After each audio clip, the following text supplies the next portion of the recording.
माहिती मिळाली की जी आपली GPLS films private limited Mulegaon taluka Igatpuri जिल्हा नाशिक ह्या ठिकाणी एक भीषण आग लागली. मी काल सांगलीत होतो. सांगलीत दुपारी मला एक खबर मिळाली. तातडीने मी तिथून चार्टर विमानाने मी ताबडतोब रात्री आलो. रात्रीनंतर मला तरी 11, 11:30 वाजले, 12 वाजले, पण इथे येणं उचित नव्हतं. त्यामुळं आम्ही हॉस्पिटलात गेलो. हॉस्पिटल सगळ्या पेशंटना बघितलं, सगळं त्याचं सांत्वन केलं. डॉक्टरांची मिटिंग घेतली आम्ही आणि तिथं काय करता येईल ते काही यंत्रणा राबवता येईल तेवढी राबवायचा आम्ही तिथं रात्री प्रयत्न केले नाही. दुर्घटना आहे त्याचं म्हणजे ॲक्सेप्टन्स करणं हे जरुरीच नाही. ही दुर्घटना झालेली आहे. त्यामध्ये 2 महिला मुली 21 वर्षाची 21 वर्षाची मुलगी एक्सपायर झालेली आहे. बाकीचे जे पेशंट आहेत ते आता चांगल्या कंडिशनमध्ये आहेत. तर त्यांच्याशी बोललो पण आणि डेव्हलप लोक ते होतील. त्या दृष्टिकोनातून एक कामगार मंत्री म्हणून मला इथे येणं जरुरीचं आहे आणि मला यावंच लागेल. आणि असा एक हस्ता घडलेला आहे की जेणेकरून आता आम्ही सांगितलं की आम्ही रिपोर्ट सगळे घेतले होते. डिझेल टँक बाजूला आहे, इकडे बाजूला आहे, त्यामुळे फायर कंट्रोलमध्ये नाही आहे. काही बाउंड्रीच्या बाहेर पण असे आग लागायला लागलेली आहे. त्यामुळे बाहेरच्या लोकांच्या गावांना पण धोका आहे. त्यामुळे अटक करायचा आपण त्यांना आदेश देतो आपण त्या पद्धतीनं. आणि ह्या गोष्टी करत असताना निश्चितच काल मुख्यमंत्री पण येऊन गेले. मुख्यमंत्र्यांनी सांगितलं, पालकमंत्री येऊन गेले, काल साहेब पण येऊन गेले, दादासाहेब. आज आमचे आमदार आमचे स्त्री पण आमच्याबरोबर आलेले आहेत, आमचे सेक्रेटरी आहेत, आमचं सगळं डिपार्टमेंट आज इथं आम्ही उपस्थित आहे. तर हे झालं जे ठीक नाही आहे आणि चांगलं नाही आणि दुःखद घटना आहे मोठी. त्याचं समर्थन कोण करणार नाही. पण आहे ह्याला आता फेस करणं ही काळाची गरज आहे. आम्ही आता अधिकाऱ्यांना सांगितलं, बाकींनी सांगितलं की तुम्ही कॉन्ट्रॅक्ट सब कॉन्ट्रॅक्टमध्ये तुमचे लेबर्स किती इथं कामाला आले होते, तुमचे ओन लेबर किती कामाला आले होते, त्याच्या इंटरेस्ट चेक करा. म्हणजे अजून डाऊट असा वाटतो की अजून कामगार कोण आतमध्ये अडकला आहे का, हा दृष्टिकोन चेक करणं जरुरीचं आहे. पण ते आता 1.5 तासाभरात काढतील सगळं की जेणेकरून कामगार आतमध्ये किती होते. आपल्याला तर 19 मिळाले. आता 19 कामगारच होते का तेवढे, का अजून कोण आहे ह्याची टॅली करणं जरुरीचं आहे. आता आज जाता येत नाही, तो पण आपण काय सर्वे करू शकत नाही, काहीच करू शकत नाही. ही परिस्थिती तुम्ही आता इथं बघता सगळे. तर त्या दृष्टिकोनातून निश्चितच आता झाल्या गोष्टी झाल्या, पण निश्चितच एक लेबर मिनिस्टरच्या नात्यानं लेबर डिपार्टमेंटकडून जे काही गोष्टी करायच्या आहेत त्या आता मुंबईला गेल्यानंतर आम्ही ताबडतोब ह्या कंपनीवर काय घ्यायची, ॲक्शन घ्यायची, कसं करायचं, किंवा जे डेथ झाल्या त्यांचं बेनिफिट कसं करायचं, ESI कसं करायचं, इन्शुरन्समध्ये कसं करायचं आणि लेबर लॉमधून त्यांना कसं करायचं, पैसे कसे त्यांना उपलब्ध करून द्यायचे हे बघतो. काल मुख्यमंत्र्यांनी डेथ झाले त्यांना 5 लाख रुपये डिक्लेअर केलेलेच आहे. आणि जे हॉस्पिटल खर्च आहे तो पण शासन सगळं करत आहे. तेही आम्ही पण त्यामध्ये सहकार्य भूमिका धरतो आपण. एक कंपनीचं प्रशासन HR डिपार्टमेंट कॉपरेट करताना दिसत नाही. अजूनपर्यंत लिस्ट जाहीर केलेली नाही, हरवलेल्या माणसांची यादी नाही आहे. त्यांचे नातेवाईक बाहेर रात्री फिरत आहेत आणि मात्र हे त्यांना कॉपरेट करत नाही. तर मीच ते आदेश दिले त्यांना की आपल्याला शेवटच्या पॉईंटपर्यंत जायला पाहिजे. ते आता बघतायत, कारण त्यांच्या सगळ्या मशिनरी कॅम्प्युटर्स ही सगळी बंद झालेली आहे सगळी. त्यामुळे त्यांना ती रेकॉर्ड मिळत नाही. पण ते आता करतील. ते तहसीलदारशी बोललो मी.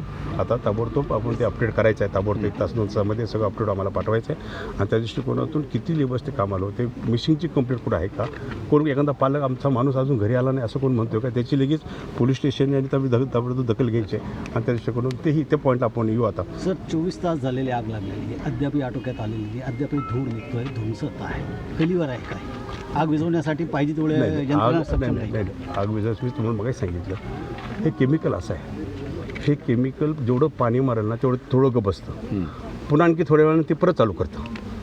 गंधकासारखं सल्फर म्हणतो ना, त्या टाईपचं केमिकल आहे. तर त्यासाठी मी आता आदेश दिले त्यांना की एक पावडर मिळते, कुठली तर फायर पावडर असते, कुठली तर पावडर असते. ती पावडर जर मारली तर त्या फायरचा आणि ऑक्सिजनचा डिस्कनेक्ट होतं ते. आणि ज्यावेळी फायरला ऑक्सिजन डिस्कनेक्ट होतो त्यावेळेला ती फायर विझते. तर त्यासाठी त्यांची आता तिने पावडर मागवलेली आहे, त्यामध्ये ती कंट्रोल येईल. आणि कालच्यापेक्षा आणि परवाशी रात्री लागल्यापेक्षा आज बरंच कंट्रोलमध्ये तुम्हाला दिसते. मी मॉनिटर करत होतो त्यामध्ये. सर आगीच्या कारणांचं काय शोध लागला? आता कसं, आता हे जोपर्यंत आतमध्ये जाता येत नाही आपल्याला तोपर्यंत आपल्याला काय समजणार नाही. पण ज्यावेळी हे आग थांबेल, आतमध्ये जायला वाव मिळेल आपल्याला, त्यावेळेला इन्स्पेक्शन टीम जातील, आमचे लोक पण तिथं जातील. आमचं बॉयलर डिपार्टमेंट आहे, बॉयलर डिपार्टमेंट बाकीचे कामगार डिपार्टमेंट सगळे लोक तिथे जातील, तिथे चेक करतील हा डिफेक्ट झाला कशामुळं. आता इथं बाहेर बसून आपण सांगू शकत नाही कशामुळे झालं, इलेक्ट्रिक शॉर्ट सर्किट झालं का, बॉयलरचा प्रॉब्लेम झाला का, कुठं काय झालं, बाकी कसं झालं, हे जोपर्यंत हे तर आतमध्ये जाता येणार नाही तोपर्यंत आपल्याला काहीच करता येणार नाही. सर कामगारांचं म्हणणं आहे की हजारोही कामगार काल देखील हजारो कामगार इथे कंपनीमध्ये काम करत होते असं कामगारांचं म्हणणं आहे. आणि जी आकडेवारी येते ती अगदी 18-19 लोकांचीच येते. नाही, कामगार काय बोलतात, बाकी बाहेर काय बोलतं हे महत्त्वाचं नाही. आता आपल्याला काय करायचं आहे आता आपल्याला 19 लोक मिळाले, त्यात 2 मुली डेथ मिळाल्या.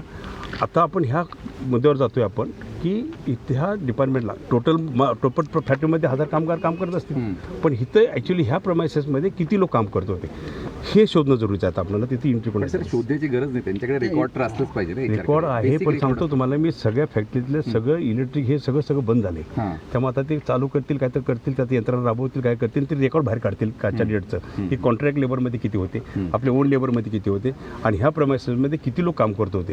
हे जोपर्यंत आपल्याला मिळत नाही तर आपल्याला अंदाज मिळेल. तोपर्यंत एखाद्या पालकाची किंवा पाल्याची एखादी रेकॉर्ड आहे, पण सांगतो तुम्हाला मी सगळ्या फॅक्टरीतलं सगळं इलेक्ट्रिक हे सगळं बंद झाले. त्यामुळे आता ते चालू करतील, काय तर करतील, त्यात यंत्रणा राबवतील, काय करतील, ते रेकॉर्ड बाहेर काढतील काच्या डेटचं की कॉन्ट्रॅक्ट लेबरमध्ये किती होते, आपल्या ओन लेबरमध्ये किती होते आणि ह्या प्रमायसेसमध्ये किती लोक काम करत होते. हे जोपर्यंत आपल्याला मिळत नाही तर आपल्याला अंदाज मिळेल. तोपर्यंत एखाद्या पालकाची किंवा पाल्याची एखादी कंप्लेंट आली आपल्याकडे की आमचा माणूस मिसिंग आहे, कालपासून आला नाही आहे, तर त्याच्यावर लक्ष दिलं जाईल. असे किती तक्रारी आले सर? कामगार missing तक्रार देखील नाही. असल्याची सर बाहेर आहे. आता मी बाहेर पोलीस आम्ही स्टेशनला विचारलं होतं, की घेतला. तक्रार नाही. तो सांगतोय रात्रीपासून मी फिरतोय, कंपनी प्रशासन आम्हाला कोऑपरेटच करत नाही. त्याचा तक्रार. भाऊ हरलाय.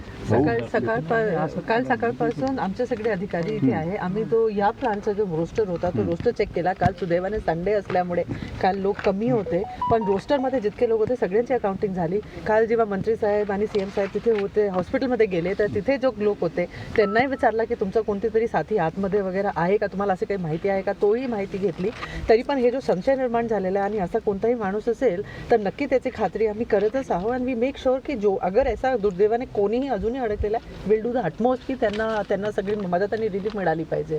आणि एक जो गोष्ट समोर आलेली आहे, मंत्री साहेबांनी सुद्धा सांगितली की आमचे सगळे जो अगोदर एक संशय व्यक्त केला जात होता की बॉयलरमध्ये प्रॉब्लेम झालेली, तर चारही बॉयलर्स इंटॅक्ट आहे. तर कॉज ऑफ ॲक्सिडेंट आता जेव्हा टीम्स आतमध्ये जातील तेव्हा आम्हाला समजेल की कॉज ऑफ ॲक्सिडेंट काय झालेला आहे. पण नक्की बॉयलरचा इश्यू नाही आहे, हे आतापर्यंत हे सिद्ध झालेलं आहे. पण इलेक्ट्रिसिटी कट ऑफ आहे, वॉटर सगळं तिथे अजून सुरू आहे. 25 टीम्स कालपासून वॉटर स्प्रे करत आहे, तुम्हाला माहितीच आहे. हे कंट्रोल्ड फायर आहे आणि जोपर्यंत हे केमिकल संपणार नाही तोपर्यंत हे फायर हे सुरू राहणार आहे. तर मला वाटतं की आज संध्याकाळपर्यंत whole fire will be extinguished. कंपनीमध्ये पॉलिप्रॉपिलिन रस्त्यावर ठेवण्यात आलेलं आहे. आता तुम्ही बघू शकता की हे जर असं रस्त्यावर ठेवलं हे जात पूर्ण असेल, एरिया अगदी सॅनिटाईज आणि क्लीन करण्याची कालपासून कारवाई सुरू आहे. जो शिल्लक आहे तो सुद्धा आम्ही मंत्री साहेबांनी आपल्या समोरच आदेश दिलेले आहे. This is all being sanitize and clean. आणि शेवटी आज आमच्यासाठी आणि मंत्री महोदयांसाठी सगळ्यांसाठी महत्त्वाचा विषय आहे, जितके लोक इंजर्ड आहे त्यांची काळजी घेणं सर्वात महत्त्वाचा विषय आहे. इतर सगळी गोष्टी तर आम्ही जेव्हा इन्क्वायरी होईल हे सगळं समोर येणारच आहे. सर फायर सेफ्टीच्या दृष्टीने काही उपाययोजना होत्या असं कर्मचाऱ्यांचं म्हणणं आहे. एक लक्षात ठेवा, माझ्याकडे रिपोर्ट आहे फायर सेफ्टीचं. त्याचं वॉकड्रिल ही ह्या वर्षाच्या ह्याच्यामध्ये 4 वेळा झालेली आहे. तसा रिपोर्ट आहे आपल्याकडे. ही कंपनी रजिस्ट्रेशन आहे 2027पर्यंत ह्या कंपनीचं आमच्याकडं नोंद आहे. त्यामुळं फायर ड्रिल झालं नाही किंवा फायर ड्रिल होत नाही असा विषय नाही आहे. फायर ड्रिल झालेलं आहे त्यांचं, पण त्यामध्ये काय त्रुटी होत्या, त्या त्रुटी पण आम्ही त्यांना लिहून दिले की ह्या त्रुटी आपण दूर करा. काय आढळलं सर? म्हणजे त्रुटी म्हणजे काय सेफ्टी असेल किंवा सेफ्टी करताना तर वर काम करतो तर त्याला सेफ्टी बेल्ट लावायला पाहिजे, तुम्ही लावून घ्या, सगळं करा. जे सेफ्टीचे 4-5 आयटम आहेत तेच महत्त्वाचे असतात, जे जास्त इंजर्ड करतात. तर त्या गोष्टी आम्ही त्यांना आमच्याकडून नोंद आहे. त्यामुळं फायर ड्रिल झालं नाही किंवा फायर ड्रिल होत नाही असा विषय नाही आहे. फायर ड्रिल झालेलं आहे त्यांचं, पण त्यामध्ये काय त्रुटी होत्या, त्या त्रुटी पण आम्ही त्यांना लिहून दिले की ह्या त्रुटी आपण दूर करा. काय आढळलं सर? म्हणजे त्रुटी म्हणजे काय सेफ्टी असेल किंवा सेफ्टी करताना तर वर काम करतो तर त्याला सेफ्टी बेल्ट लावायला पाहिजे, तुम्ही लावून घ्या, सगळं करा. जे सेफ्टीचे 4-5 आयटम आहेत तेच महत्त्वाचे असतात, जे जास्त इंजर्ड करतात. तर त्या गोष्टी आम्ही त्यांना सांगितलेल्या आहेत. त्यामुळे यापूर्वी या कंपनीमध्ये अपघात झाला होता, जवळजवळ 12-15 जण गेलेली होती. एक 15-20 वर्षापूर्वीची गोष्ट आहे. पण इंडस्ट्रियल सेफ्टीचे नॉर्म्स केवळ सर्टिफिकेटवर दिसतात, प्रत्यक्षात त्या ठिकाणी ते केले जात लक्षात नाही. ठेवा, सेफ्टी आपण करणं हे काळाची गरजच आहे, त्यात माझं दुमत नाही आहे. पण काय ॲक्शन असे आहेत की ते सेफ्टीच्या पण ते आपल्या नियमाच्या पण ते बाहेरचे आहेत. काही ॲक्शन होतात त्याला सांगता येत नाही कधी होईल, काय होईल, कधी. आता एखादा वॉल आहे, वॉल लीक झाला किंवा एखादी पाईप लीक झाली, कुठं काय झाली, ही सेफ्टीमध्ये येत नाही. पण ती आता त्याला माहिती पडत नाही ही लीक झाली, अनलीक झाल्यानंतर पण ॲक्शन होतो. अशा गोष्टी होतात. काही गोष्टी असतात की काही केअरलेस लोक राहतात, त्यामुळे ते सेफ्टी करणं त्यांना जरुरी आहे. त्यासाठी मॉड्यूल करतो आपण, किंवा मॉस लावायला पाहिजे, सेफ्टी बेल्ट लावायला पाहिजे, शूज घालायला पाहिजे, गॉगल घालायला पाहिजे, हेल्मेट घालायला पाहिजे. अशा गोष्टी आपण त्यांना ते देतो आणि त्यांचे किट्स पण आपण सप्लाय करतो, देतो आपण सगळ्यांना कसं काम करायला. पण काही गोष्टी घडतात, काही हलगर्जीपणामुळे घडतात, पण ती एखादी गोष्ट घडतील, एवढा मोठा हस्ताक असणार नाही. सर 24 तास उलटून गेलेले आहेत या घटनेला, अद्याप गुन्हा दाखल नाही, केवळ ED नोंदवण्यात आलेली आहे. इथे कसं आहे सांगतो बरं, जोपर्यंत ह्याचं इन्स्पेक्शन होणार नाही आहे फायनल, तोपर्यंत हा गुन्हा दाखल करणंही उचित नाही. हे कशामुळे घडलं काय, आता आमची यंत्रणा मुंबईला गेल्यानंतर सगळी राबेल, निश्चितच याचा सगळं होईल. ही शांत झाल्यानंतर आमच्या टीम पण इथे येतील आणि जे लेबर कनेक्टिंग लॉ प्रमाणे काय करता येईल इथं ते आम्हाला सगळं करता येईल. त्यामुळे स्थानिक कर्मचाऱ्यांना कंपनीत कामासाठी प्रोत्साहन दिलं जातं, तसं निधी कंपनी घेते, परंतु इथे स्थानिक कामगारच नाही, सर्व UP बिहारचे असे बाहेरचे परप्रांतीय लोक तो असतात. विषयही आम्हाला जसं आमदार साहेबांनी सांगितलं की असं आहे, तर त्या दृष्टिकोनातून तेही हे जरा शांत झालं सगळं झालं की कंपनीचे काही प्रतिनिधी, आमचे प्रतिनिधी, ते लोकल प्रतिनिधी असं